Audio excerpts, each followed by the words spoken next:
Foolish Lakhan. एक सीतापुर नाम का गांव था। वहाँ पर एक छोटा सा परिवार रहता था जिसमें राम, राम के पिता, राम की माँ और राम का छोटा भाई रहता था। सुबह सुबह का समय था और राम के पिता सुबह होते ही हमेशा की तरह खेत पर काम करने निकल जाते थे और राम की माँ खाना बनाने में व्यस्त हो जाती थी। राम का छोटा भाई जिसका नाम लखन था, वह नदी पर मछली पकड़ने चला जाया करता था। राम बड़ा भाई होने की वजह से अपनी जिम्मेदारियों को समझता था। राम अपनी माँ से पूछा, माँ, क्या मैं आपकी कोई मदद कर सकता हूँ? माँ ने कहा, बेटा, तुम गाय को चारा डाल दो और गाय को नहला दो, फिर तुम अपने छोटे भाई के साथ मछली पकड़ने चले जाना। माँ ने जैसा कहा, राम ने वैसे ही पूरा काम खत्म किया और लखन के साथ मछली पकड़ने निकल गया। वह देखता है कि लखन मछली पकड़ रहा है। राम सोचता है कि चलो मैं थोड़ी देर देखता हूँ कि यह मछली किस तरह पकड़ रहा है। राम ने देखा लखन के चारे में मछली फंस चुकी है।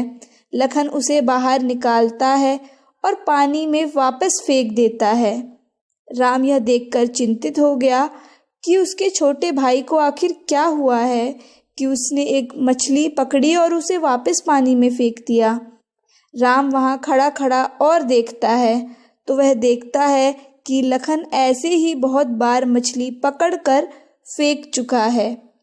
तब राम लखन से जाकर पूछता है कि लखन, तुम यहाँ मछली पकड़ने आए हो तो बार बार क्यों मछली पकड़ रहे हो और उसे वापस पानी में छोड़ रहे हो? लखन ने कहा, भैया, यह मछली बहुत बड़ी है और हमारे पास इतना बड़ा बर्तन नहीं है कि हम इसे पका सकें, इसलिए मैं यह बड़ी वाली मछलियाँ वापस नदी में डाल रहा हूँ। राम को पहले तो क्रोध आया और वह शांत होकर के लखन को बोला कि लखन, मैं मानता हूँ हमारे पास इतना बड़ा बर्तन नहीं है कि हम इतनी बड़ी मछली उसमें पका सकें, लेकिन हम मछली को काट भी तो सकते हैं। ये सुनकर लखन बोला, भैया, आप कह तो सही रहे हो, मुझसे गलती हो गई, अब मैं वही बड़ी वाली मछली पकड़ूंगा। राम ने कहा, तुम एक अच्छे बच्चे हो, लेकिन तुम्हें कोई भी काम करने से पहले एक बार सोचना चाहिए कि इस एक काम को करने के और कितने तरीके हो सकते हैं।